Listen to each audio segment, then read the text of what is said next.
Surat ke-36, Surat Makkiyah, 83 ayat. Ayat 45, Surat Madaniyah, diturunkan setelah Surat Al-Jin. Sekilas tentang Makkiyah Madaniyah. Makkiyah adalah surat-surat yang diturunkan sebelum Rasulullah hijrah. Artinya sebelum tahun pertama Hijriah. Setelah itu ada surat Madaniyah. Meskipun surat itu turunnya di Mekah, tapi kalau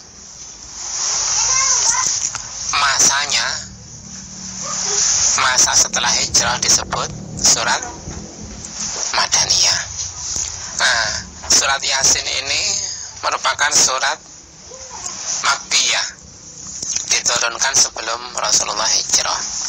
Surat apa saja yang diturunkan sebelum Rasulullah hijrah? Qatadah pernah berkata, bagian Al-Quran yang diturunkan di Madinah ialah Al-Baqarah, Ali Imran, An-Nisa, Al-Ma'idah, Al-Baro'ah atau At-Taubah, Ar-Ra'du surat yang ke-13, An-Nahl surat 16, Al-Hajj surat 22, An-Nur surat 23, 24, Al-Ahzab surat 33, Muhammad surat 47, Al-Fatah surat 48, Al-Hujurat 49, Ar-Rahman 55, Al-Mujadilah 58, Al-Mumtahanah surat yang ke-60, Al-Jum'ah surat yang ke-62, Al-Munafiqun surat yang ke-63, At-Talaq surat yang ke-65, At-Tahrim surat yang ke-66, hingga pangkal ayat terakhir Az-Zalah surat Idza Zulzilatil Ardu Zilzalaha, An-Nasr surat yang ke-110.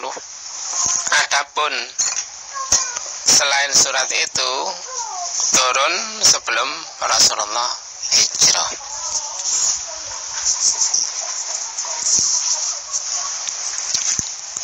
Masuk ke pembahasan tentang makna kata per kata. Yasin. Telah dikemukakan pembicaraan mengenai huruf yang terputus-putus pada permulaan surat Al-Baqarah.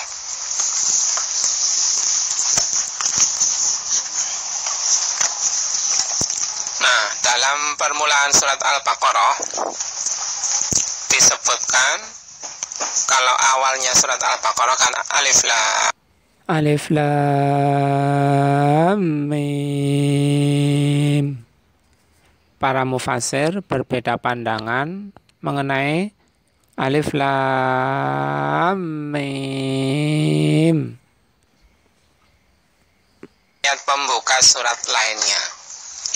Pertama, ada yang berpendapat bahwa ayat demikian termasuk ayat mutasyabih dan hanya Allah sendiri yang mengetahui dan dia lebih mengetahui maksudnya. Yang kedua, ada pula pendapat yang mengatakan bahwa ayat itu termasuk nama-nama Allah Ta'ala.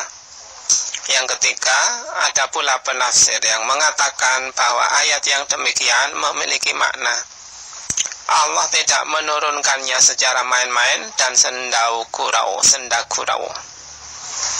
Ini berbeda dengan orang dungu yang mengatakan bahwa dalam Al-Quran ada ayat yang merupakan ibadah, namun ia sama sekali tidak bermakna. Pendapat ini salah. Jadi, ayat-ayat pembuka surat pun tentu saja memiliki makna. Seandainya kita terpelihara dari berbuat kesalahan, niscaya kita akan mengungkapkan maknanya. Karena tidak terpelihara, maka kita hanya berhenti sambil membaca. Kami beriman kepadanya. semuanya adalah dari sisi Rabb kami.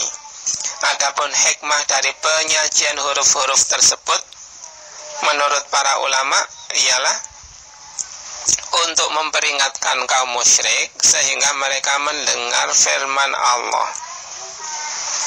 Pandangan ini lemah karena huruf-huruf yang terpotong-potong itu tidak ada pada setiap surat.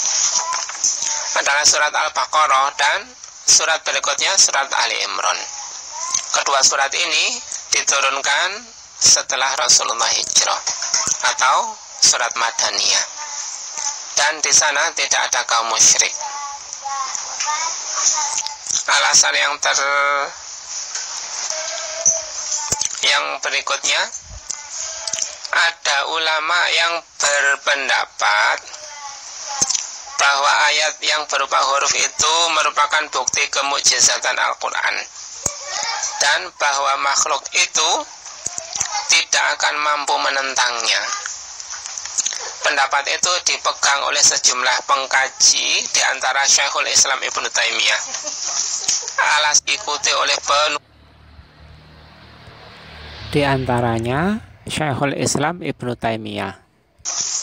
Alasan mereka ialah bahwa penyajian seluruh huruf yang terpotong-potong yang terdapat dalam Al-Quran itu diikuti oleh penuturan tentang Al-Quran dan penurunannya dari Rabb semesta alam.